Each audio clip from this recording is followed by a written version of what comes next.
Buenas tardes, queridos telespectadores de nuestro programa Las Aceñas. Hoy nos hemos desplazado a Córdoba porque consideramos muy interesante la entrevista que vamos a tener. Vamos a tener una charla con un buen amigo. Vamos a tener una charla con Fernando Díaz. Fernando Díaz lo vamos a ir conociendo durante esta entrevista y ya de antemano os digo que creo que es una de las personas que mejor conoce la fauna piscícola del Guadalquivir. Y sobre eso le vamos a preguntar, además de sobre otras cosas. Fernando trabaja en la agencia de medio ambiente y además es un fotógrafo también al que envidio, y por si fuese poco, es también uno de los fundadores de SEO Life. O sea que Fernando lo tiene todo lo que un naturalista quisiera ser. Pues nosotros tenemos hoy a Fernando Díaz. Fernando, bienvenido y muchas gracias por estar aquí con nosotros. Encantado por la presentación, no merezco tampoco, Paco. Viene del pueblo, ¿eh? Vaya, mis orígenes, mis ancestros son de Villa del Río. Son de Villa del Río, me has dicho que tu abuelo y tu padre. Sí, mi abuelo y mi madre y mi padre eran oriundos de Villa del Río. Oriundos de Villa del Río. Se vinieron, terminada la guerra, en la posguerra vinieron a Córdoba y nada, ya se afincaron aquí. Pero sí, eran todos de Villa del Río. ¿Y tú vives dónde, Fernando? Yo vivo en un pueblecito muy cerca de aquí, a 17 kilómetros, se llama Guadalcaza, pero yo he nacido en el sector sur, prácticamente a la orilla del Guadalquivir. Cordobés, de la cabeza a los pies. De la cabeza a los pies. Sí. Fernando, pues mira, la idea que teníamos nosotros era porque tú sabes que en Villa del Río, bueno, pues ahora mismo hay dos sociedades de pesca, pero vamos, siempre hemos estado hay mucha afición a la pesca. Y yo cuando vi tu reportaje y vi tus fotos y tu estudio que tienes hecho sobre la fauna piscícola del Guadalquivir, pues me interesó mucho. Te voy a preguntar a Fernando que nos cuente. Y te voy a preguntar, Fernando, en primer lugar, ¿cómo ves tú ahora mismo el Guadalquivir? Porque es que esa es la pregunta que nos estamos haciendo todos. ¿Cómo está el Guadalquivir? Bueno, pues el Guadalquivir ahora mismo es una sombra prácticamente, Paco, de lo que fue. Para tener una referencia del propio Guadalquivir nos tenemos que ir a tiempos tan remotos como a parte de la dictadura de Primo de Rivera, en la cual va a cambiar directamente la configuración de lo que era el río. Ahora mismo aquí tenemos de fondo una corriente, pero esto no es el Guadalquivir, no es lo más frecuente ver en el Guadalquivir. Con esta proyección de un macro desarrollo de presas que se iban a construir para dotar de una infraestructura de paso al río, como funciona el puente, pues también la presa tiene una accesibilidad de paso de una orilla a otra en comarcas muy deprimidas del Bajo Guadalquivir, pues se proyectaron varias presas, ¿no? Entre ellas la que más daño hizo, por supuesto, fue la presa de Alcalá. La presa de Alcalá. Alcalá del Río. Claro, se construye una presa sin tener en cuenta las exigencias migradoras de los peces que habitaban en el Guadalquivir. Con lo cual la configuración del río se cambia por completo. Hay un antes y un después.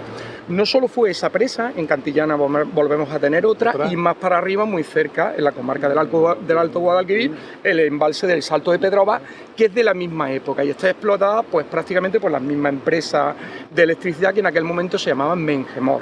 Era quien explotaba. Mengemor. Sí. Lo digo para que lo sepáis, que lo tenemos un Mengemor allí en el pueblo. Al ladito del pueblo tenemos todavía algunas casetas de Mengemor. Claro, es la antigua eléctrica que explotaba los saltos del Guadalquivir. Bueno, pues como te digo, esto cambió la configuración total del río. El río pasa a ser una serie de segmentos embalsados en los cuales los peces migradores que nos venían del mar, del Atlántico, entre ellos el más simbólico de ellos es el esturión, pero bueno, también hay una serie de especies menores que la gente desconoce. Está el róbalo o baila o lubina, como le llaman en la costa, sobre todo en la costa atlántica y en la costa mediterránea, muy conocido, pues es un pez que penetraba aguas dulces hasta la altura, por ejemplo, del pueblo de Almodóvar. Eso se perdió por completo, o sea, la lubina queda absolutamente limitada a la zona estuárica, lo que es el estuario del río. Sanlúcar y un poquito por allí. Los albures son también un ejemplo de especie que remontaba muchísimo más el río Guadalquivir. El albur pertenece al género liza, es la liza ramada en este caso, y también el capitán, que es el galupe, es otra especie. Son muy difíciles de distinguir entre ellos, hay alrededor de 3-4 especies, 2 son las que quedan ya únicamente en el Guadalquivir, pero que también conformaban un paquete de peces migradores que remontaban y que le daban entidad al río.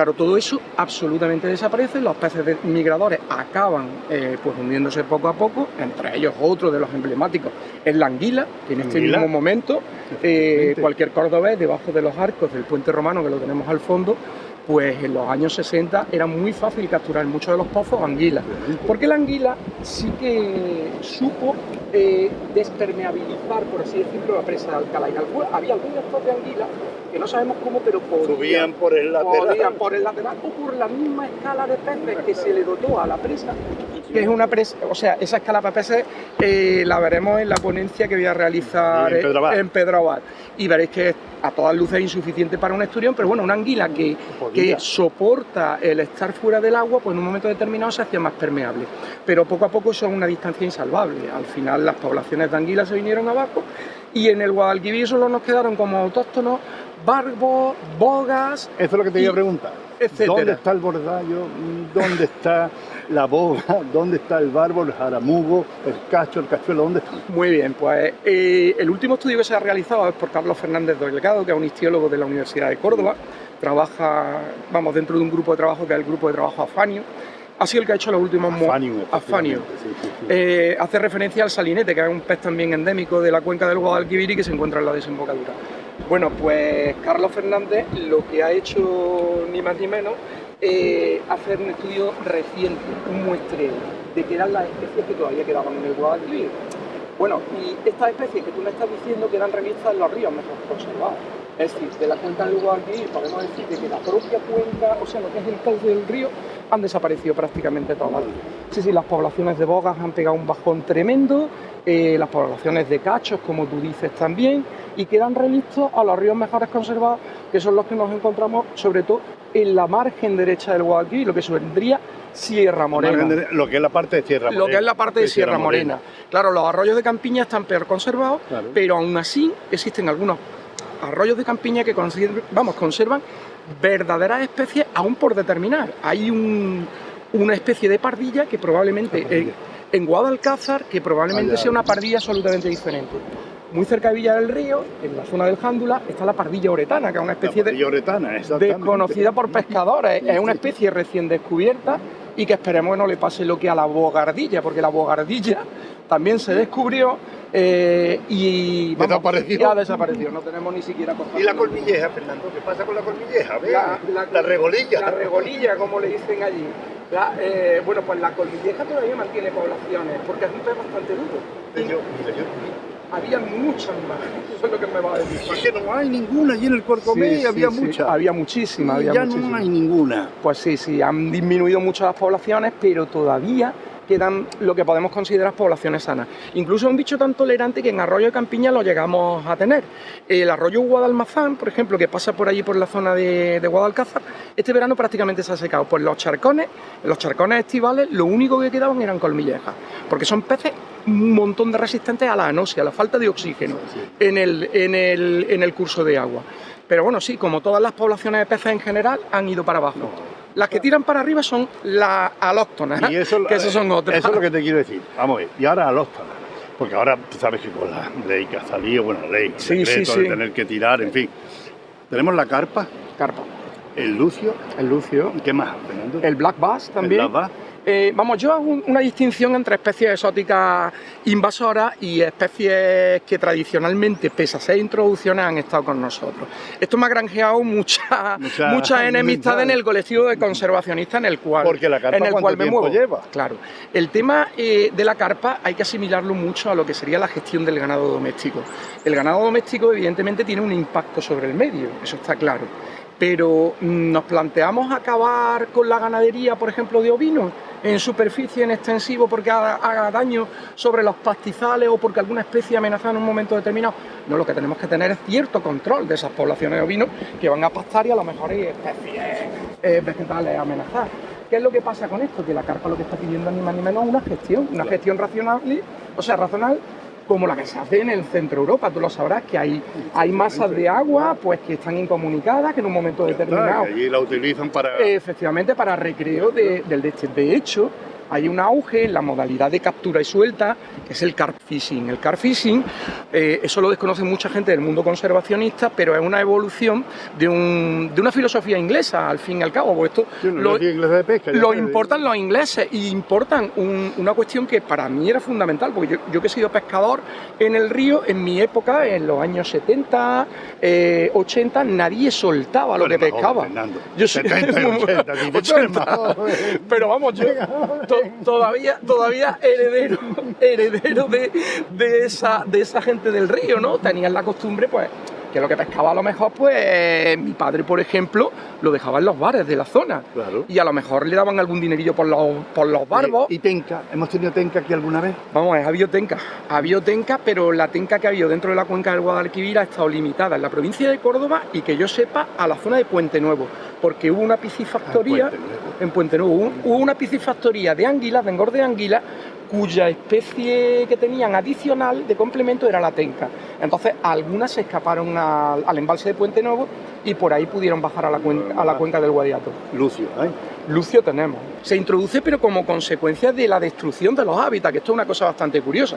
O sea, el lucio viene a dotar y a enriquecer las masas de agua embalsadas que habían desaparecido los peces autóctonos de las mismas, dotarlas con una especie de pez que tuviera un alto valor recreativo.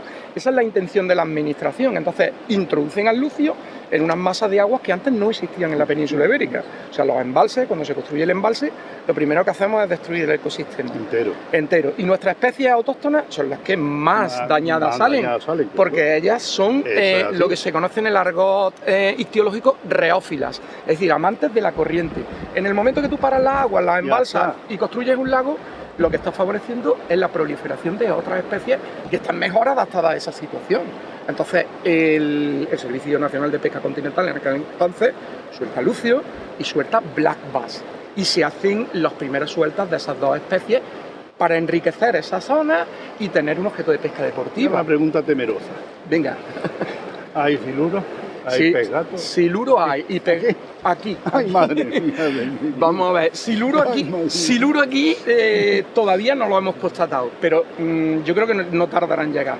El primer punto de aparición ha sido el embalse de Ignájar. Entonces, a través del embalse de Ignájar ya me han llegado notificaciones y he visto fotografías de ejemplares que, por ejemplo, a la altura de Cantillana en el río han sacado siluro, ¿vale? O sea que hay ya presencia en el propio transcurrir del río. Y lo que sí tenemos son dos especies de peces gato que en el estudio de Carlos Fernández Delgado solo descubren una, el Ameiurus melas, que es el pez gato, le llaman el pez gato negro, pez gato de canal.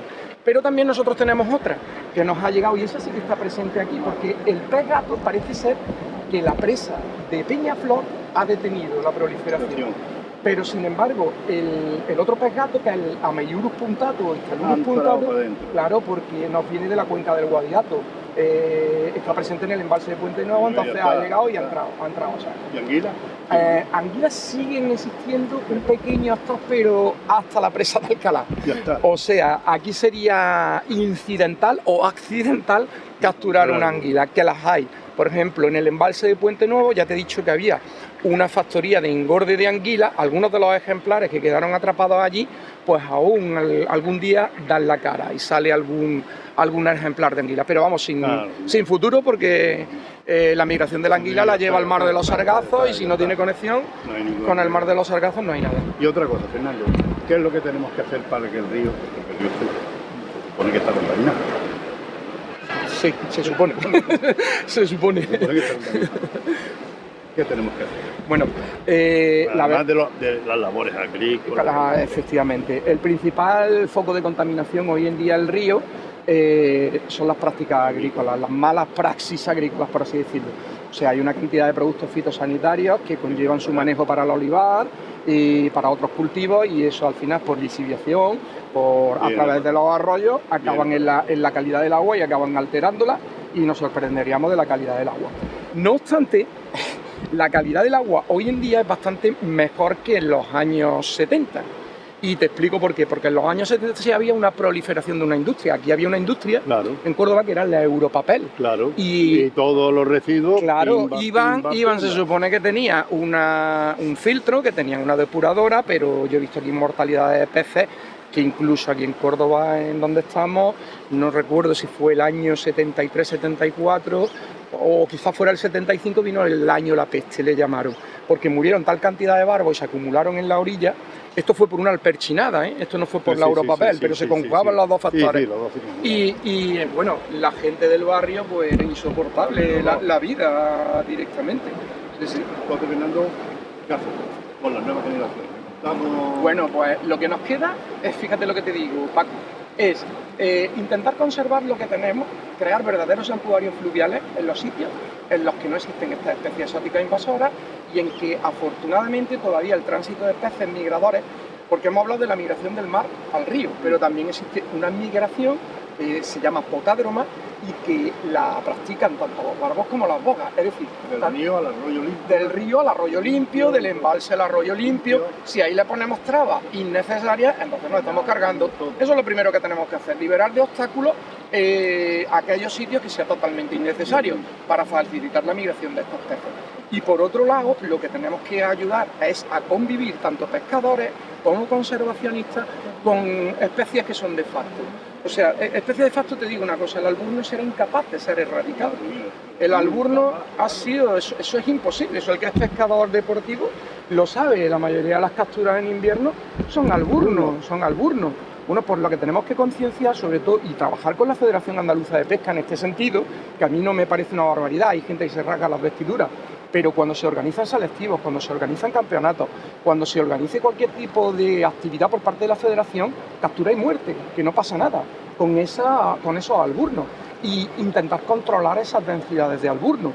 Yo lo veo como una herramienta de manejo. Hay quien dice que si nosotros permitimos la pesca del alburno de manera legal en competiciones, lo que estamos es favoreciendo la presencia del mismo. Pero claro, eso tendría un sentido cuando la especie aparece por primera vez y tú intentas evitar la dispersión. Pero cuando ya tienes el problema en lo alto y es tan generalizado que está en todos los sitios, ¿qué es lo que vas a hacer? No hay nada que hacer, entonces podemos los pescadores aportar nuestro grano de arena. Y eso sí, no meternos en camisa de 11 varas legislativas con lo que son las especies tradicionalmente presentes que se introdujeron, pues ya te digo, en el 57. O sea, el bass en un embalse, porque tú acabes con el bass en un embalse... No creas que vas a acabar en la cuenca. Efectivamente, tú no vas a acabar con la cuenca. Lo que hay que hacer es gestionar esas masas de agua de manera lógica y coherente. Y otra cosa que te voy a decir, te hablo de permeabilidad, pero también empieza a hablarse ahora de impermeabilización de los tramos altos. Es decir, en el embalse en el que está presente el black bass es una especie que es muy poco tolerante a la fluctuación que tienen los ríos mediterráneos, aunque parezca mentira. Nos podemos encontrar coyunturalmente a lo mejor en un río mediterráneo como el Manzano, el Névalo o algunos de estos, en algunas pozas, algún black bass, pero no a un sitio en el que el black bass vaya bien, con lo cual eso va a ser un factor autolimitante. Pero si queremos que no suba a esos santuarios fluviales, pues a lo mejor hay que impedir ese remonte de alguna manera, pero hacerlo permeable para otras especies, como el barbo y la boga, o a lo mejor acometer campañas de erradicación en esos sitios en que veamos que tenemos que va a tener una población, pero dejar al pescador evidentemente que pesque en aquellos sitios en los cuales no va a tener ninguna repercusión el sacrificio de un animal o la devolución al medio del mismo, porque es tontería. Es como nos vimos abocados hace cuestión de 4 años con la implantación de la ley de exóticas invasoras. Todo el mundo conservacionista le veía una racionalidad. Bajo mi punto de vista de pescador, pues yo creo que se estaban equivocando con estas 3 especies. Además ponían al pescador, lo ponían en una situación extrema, muy vulnerable. O sea, tenía una ley que te impedía en un momento determinado sacrificar a la carpa, porque si tú sacrificas al animal y lo dejas en el sitio, estás alterando la calidad de las aguas o el entorno. Porque son especies que se van a corromper, se van a putrefactar, que es un foco de infección. Si tú te lo llevas, también estabas incumpliendo la ley porque no se permite el transporte de especies exóticas invasoras, o sea, no te lo podías llevar. Y entonces, ¿qué hacías con la carpa? No la podías devolver, no la podías soltar, no te la podías llevar. O sea, nos ponían en una situación de vulnerabilidad legal absurda, porque por otro lado, ya te digo, lo que hay que hacer es, donde suponga un peligro, erradicarla y ya está. Y en las zonas en donde se pueda tener, pues mantener una gestión abierta de esa Otra pregunta, Fernando, que te quiero hacer. Dime. La vegetación de ribera, ¿qué pasa Bueno, pues la con ella? Porque es fundamental para la fauna. Claro. Es totalmente fundamental. Vamos, la vegetación de ribera es lo que permite mantener tasas de evaporación muy bajas en arroyos que van a sufrir mucho la sequía, porque por sombra van a impedir que haya una evaporación directa e incluso van a regular la temperatura del agua. Y aquí tenemos muchos ríos de invierno, muchos arroyos de invierno. Claro. El problema. Efectivamente, los arroyos corren en invierno, pero en verano se plantean las situaciones de corte. Oye, que nuestras especies están muy adaptadas a esos ríos. Es decir, las especies mediterráneas son muy resistentes y han desarrollado estrategias tanto de reproducción como de supervivencia a vivir en charcos aislados. Pero claro, si le facilitamos las cosas está muy bien, porque el río siempre ha tenido su cubierta de fresnos, su cubierta de alisos, sobre todo el de Sierra Morena. En la campiña, evidentemente, es hiper necesario mantener una vegetación de ribera. Si no, tú al final, entre la sobreexplotación del acuífero y, pues, es imprescindible, vamos.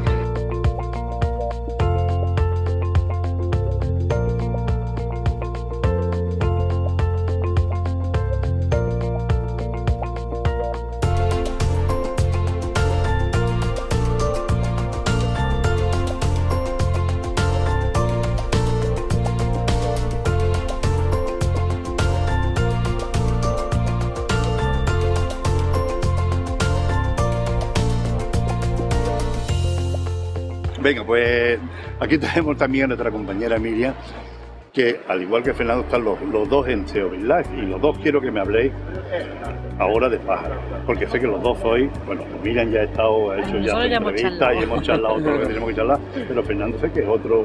Sí, Fernando es bueno, pajarero bueno. Maestro. Bueno, soy viejo y por viejo ya sé algo, pero vamos, sí, es verdad, ha sido mi pasión. Voy a preguntaros dos cosas muy sencillas. A ti te lo he preguntado, pero me lo vas a decir de nuevo si quieres. ¿Cuál ha sido el pájaro que más te ha gustado observar? Yo sé que el tuyo sé cuál es. ¿Se lo dices tú, Miriam? ¿Se lo digo yo? Tú, díselo tú. Bueno, pues vamos, hay siempre un pájaro que engancha al pajarero. Es decir, en esto de los pájaros también un misterio, ¿no? Y hay una vez que se te atraviesa un pájaro por la vida, cuando eres un chavalote. Y entonces ese pájaro, ese acaba enganchándote. A lo mejor es un pájaro absurdo, o sea, que claro, no tiene por qué ser una especie emblemática, ni bonita, ni nada. Efectivamente, es simplemente porque tú, pues con 9, 10 años, tienes un amiguete que tiene unos prismáticos más cascados que el bastón de Bartolo, y te lo coloca delante, y entonces tú dices, a ti se te abre un mundo, y dices, esto es lo mío. Bueno, para mí la lavandera blanca fue la que abrió ese mundo, y yo soy un enganchado de la lavandera blanca. Siempre que hay una lavandera blanca por medio, procuro fotografiarla, echarle un vistazo. Me gustan mucho los plumajes, es muy variable, pese a que es un pájaro muy frecuente, tiene una variabilidad de plumaje muy extensa en cuanto a plumajes, edades, sexos, también muy difíciles de distinguir en invierno. Pero bueno, es un bicho que me llamó la atención y fue el que desencadenó. Miriam, sé que el tuyo es la lechuza campestre. Lo sé que te encantó desde siempre, te encantó, te llamó la atención. El mío es el lúgano. Ah, muy bueno, muy bueno. Lo vi cuando chiquitillo, pero vamos. Y ahora quiero que me contéis, venga, vuestra labor en la SEO Live. Bueno, yo antes me has dicho que fui fundador, pero te tengo que vamos, a hacer una connotación a eso. Fui fundador del grupo local de SEO Life en Córdoba, ¿vale? Nos juntamos un grupo porque los fundadores verdaderos de SEO Life son gente muy seria, muy grande. Francisco Berni, José Antonio Valverde, o sea, gente muy seria. No son nadie, no eran nadie, es verdad. La masa social SEO no es nada. Bueno, pues yo sí fundé el grupo local de SEO Córdoba con un grupo de amiguetes, con la intención de hacer visible y hacer presente a SEO Life pues, en la sociedad cordobesa. Esa labor ya la aparté de coordinación en su tiempo, y ahora el grupo pues tira por otros derroteros, tiene otra gente que la dirige, Sabia Nueva y demás, pero claro, nosotros seguimos enganchados al mundo de los pájaros. Eso. No, más jóvenes. Jóvenes, muy jóvenes, claro, que es lo que se trata, que se vaya renovando. Claro que sí. Y como siempre, tú sabes que siempre te pregunto por las mismas, las esteparias.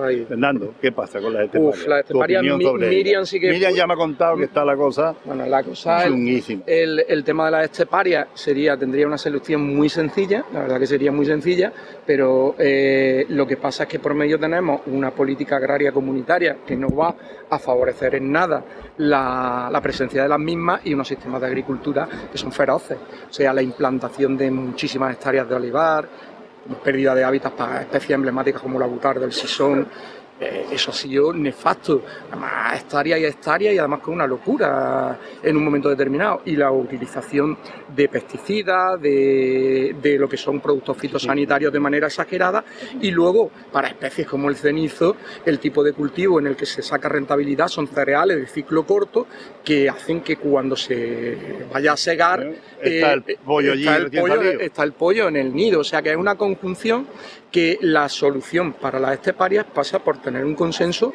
con el mundo agrario. Es decir, si no se cambian las directrices de los agricultores, si no se cambia la mentalidad esta y si no se fomenta de otra manera, al final las esteparias, que serían bichos que saldrían adelante, pájaros que saldrían adelante, con medidas muy sencillas, y él nos come directamente. O sea... Va a ver si algún día llegamos a una agricultura sostenible. De eso me siento yo culpable. Un poco, ¿no? Me siento un poco culpable. Pero hay que llegar a una agricultura sostenible y eso lo tenemos. Sí, claro, tú fíjate en el caso del cenizo, con que tuviera un cereal como el que se cultivaba en los años 60, en los años 50 o los años 60, es que no le tienes que hacer al pájaro nada más. No le tienes que hacer nada. A lo mejor encontraría un poco de menos demanda de comida, porque en definitiva no solo estas especies emblemáticas, sino la mayoría de masas de aves que constituían la pseudoestepa, alondras, calandrias, terreras, cobujadas, esto es que ha ido para abajo de manera brutal, pero como proceso de una intensificación de los productos fitosanitarios y sobre todo insecticidas. En un momento determinado, lo que es la base de la pirámide de todas estas especies, como alondras, cobujadas, ya te digo, eran especies que pegabas una patada en el campo y salían 200, pues como no hay insectos, pues no hay nada. Los cazadores lo encuentran con las perdices. Los cazadores son los primeros en que agradecen en que se destinen dentro de esas masas pues zonas que no se utilicen este tipo de productos, pues son refugios para las perdices y para el alimento de las perdices, que son saltamontes, cuando son pollos, vamos, directamente. Pues Fernando, eres un pozo de sabiduría. Madre mía de mi vida. Lo que le queda, un boquerón. Madre mía, lo que sabe este hombre, Dios mío de mi vida. No, dame de todo. Es una maravilla hablar con él, ¿verdad? Una maravilla. Además porque... Muchas gracias. Tenemos que cortar, pero vamos, te voy a emplazar otra vez porque... Nada, cuando tú quieras, Paco, y nos juntamos y hacemos lo que sea. Sí, te tengo que emplazar porque yo quiero que sigamos hablando sobre todo. Ya sé que de los pájaros y eso, pues que bueno, soy un especialista y hay muchos, pero de esto no. De peces no. De eso no lo hay. Sí, es verdad. No es un tema tan llamativo. No es exactamente como las aves. Sí.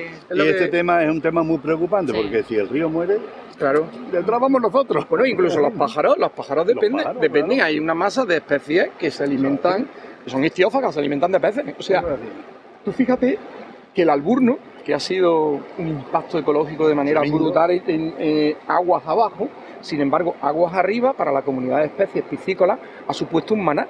Porque antes, en invierno, tú lo sabrás, Chaco, los barbos se asentaban en el fondo y aguarda la caña y no pesques. Sin embargo, el alburno está activo, incluso en las capas superficiales.